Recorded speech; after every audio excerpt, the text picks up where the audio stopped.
삼성전자의 올해 3분기 D램 매출은 71억 3천만 달러, 전분기보다 34% 감소했습니다. 시장 점유율도 하락하면서 메모리 반도체 매출 1위 자리를 인텔에 내줬고 비메모리 부분에선 1위 TSMC와의 격차가 더 벌어졌습니다. SK하이닉스는 4분기에 적자를 기록할 거란 전망까지 나오고 있습니다. 내년 1분기 D램 가격이 10% 이상 하락하는 등 당분간 시장 전망은 어둡습니다. 소재 부품을 생산하는 중소기업도 어려움이 예상됩니다. 삼성과 SK하이닉스처럼 반도체 칩을 만드는 회사들이 주문을 줄어들게 되니까 소재 부품 장비 회사들이 내년은 굉장히 힘들어지지 않겠느냐. 반도체는 한국 수출에서 가장 큰 비중을 차지하는데 8월부터는 4개월 연속 감소세입니다. 수출 둔화에 원자재 가격 상승까지 겹쳐 올해 무역 수지는 14년 만에 적자로 돌아설 것으로 전망됩니다. 삼성전자는 전사적으로 불필요한 경비 절감을 지시하는 등 기업들은 사실상 비상경영 체제에 돌입한 상태입니다. 신규 채용은 최소화하는 방향으로 가고 2만 이내 효율화를 취할 가능성이 제일 높아 보입니다. 중국을 배제하기 위한 미국, 일본, 대만의 반도체 동맹 강화. 이에 대응해 중국은 반도체 국산화 작업에 속도를 내고 있습니다.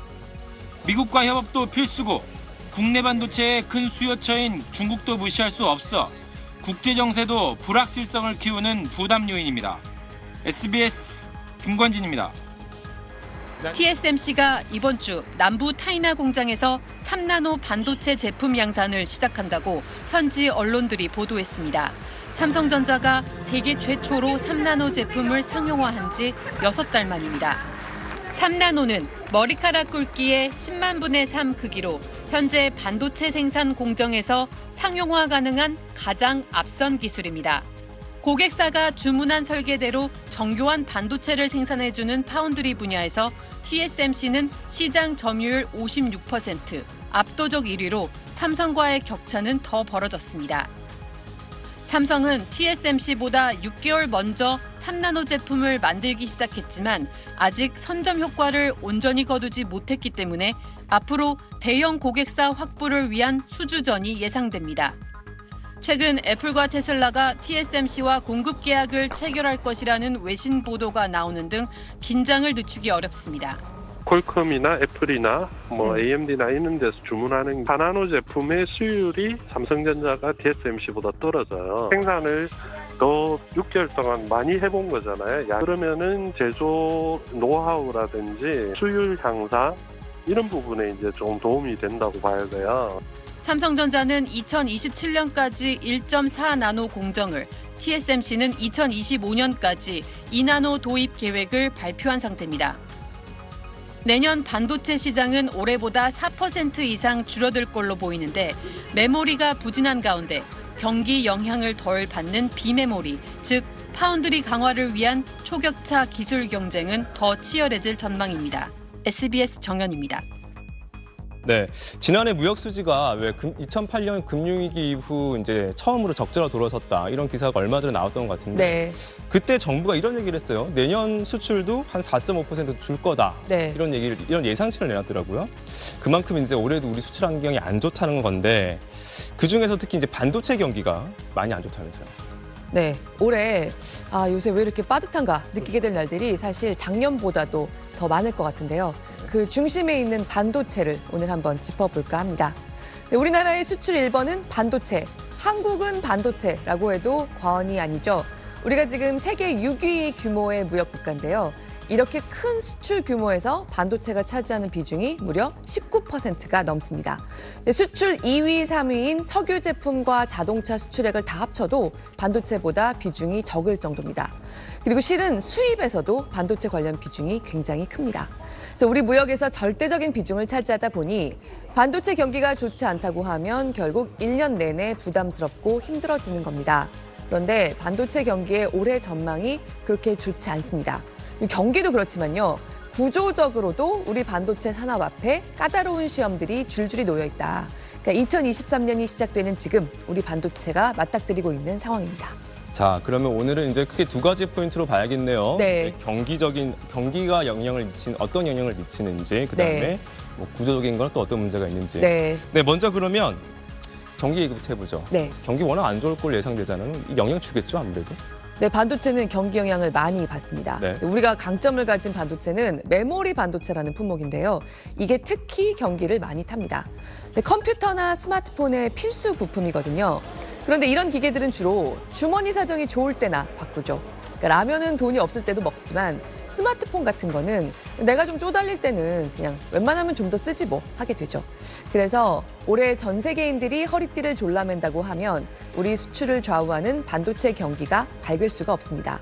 근데 이미 반도체 재고가 많이 쌓여서요. 가격도 떨어졌습니다. 똑같이 팔아도 덜 남는 상황입니다. 작년에 우리 반도체 수출은 연간으로는 역대 최고 실적을 기록했지만요. 하반기로 오면서 분위기가 급격히 안 좋아졌습니다. 겨울이 되면서 2020년보다 거의 30% 가까이씩 수출액이 줄었습니다. 이 분위기가 당분간 이어질 걸로 봅니다. 반도체 업계가 올해 학수고대하는 이벤트가 하나 있기는 합니다.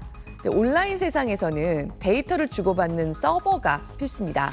전 세계의 거대한 데이터 센터들에서 서버들이 지금도 맹렬히 돌아가고 있기 때문에 내가 지금 유튜브를 볼 수 있습니다.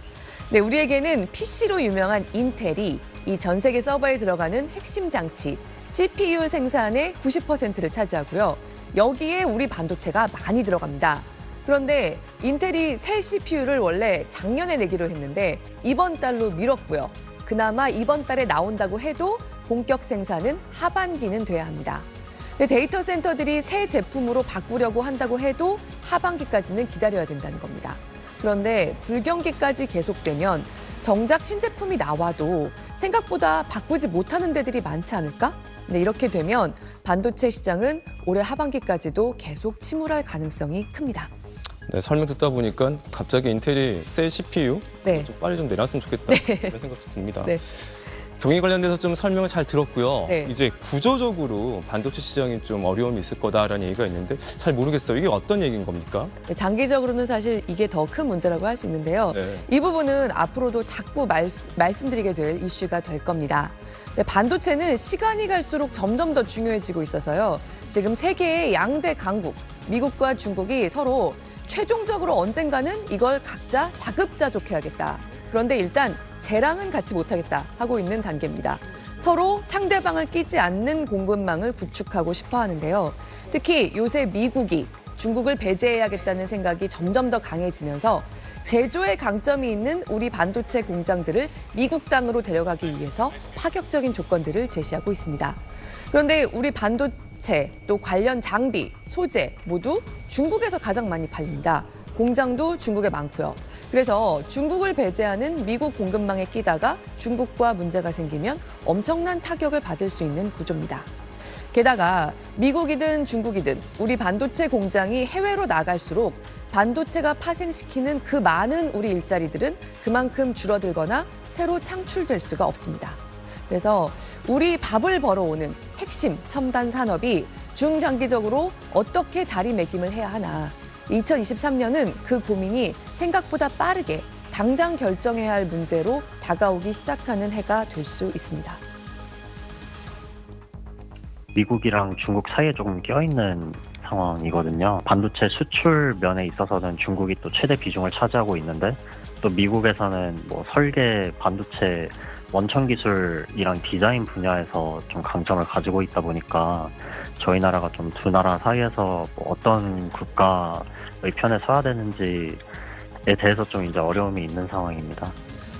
네, 그러니까 이제 공급망 중심으로 우리 반도체 시장이 이제 어떻게 자리매김을 해야 할지 그 방향성을 지금 이제 빨리 결정해야 되는 그런 시기군요. 굉장히 중장기적인 문제인 것 같은데 우리 네. 시간 통해서 이 문제 좀 자주 좀 전해주세요. 네, 그러겠습니다. 고맙습니다. 잘 들었습니다. 반도체, 배터리, 디스플레이 등 국가 전략 기술의 시설 투자에 대해 대기업은 현재 8%인 공제율을 15%로 중소기업의 경우 16%에서 25%로 늘려 세금을 더 많이 깎아주기로 했습니다. 여기에 예년보다 올해 투자금이 더 늘었다면 증가분만큼 10%를 추가로 공제해줍니다. 예를 들어 삼성전자가 올해 반도체 생산 시설에 1조 원을 투자한다면 현재 세금 감면액은 800억 원이지만 앞으로 1,500억 원에 달하는 세금을 깎아주게 됩니다. 경제의 핵심 동력인 반도체 산업이 최근 글로벌 경기 침체 속에 위기에 처해 있다는 판단 때문입니다. 미래 산업도 반도체 경쟁력 없이는 우위를 점할 수가 없습니다. 글로벌 경쟁력 확보와 함께 기업의 전반적인 투자 심리를 회복하기 위한 획기적인 세제 지원 방안을 마련하였습니다. 반도체는 우리 수출의 20%를 차지하는 압도적 1위 품목인데 지난해 8월부터 5개월 연속 수출이 감소하고 있습니다. 수출 감소는 생산 급감으로 이어지고 있고 미래에 대비할 투자도 위축될 수 있습니다. 주요 반도체 기업들이 시설 투자를 조금 줄일 수도 있지 않느냐 걱정거리가 있는데 좀 완화할 수 있게 작용을 할 수 있을 거라고 생각을 하고 있습니다. 반도체가 글로벌 공급망의 무기로 부각되는 등 경쟁국들이 앞다퉈 내놓는 지원책도 고려했습니다. 미국은 반도체 시설 투자에 25% 세액 공제해주고 타이완도 공제율을 25%로 확대하는 법 개정안을 발의한 상태입니다. SBS 정연입니다.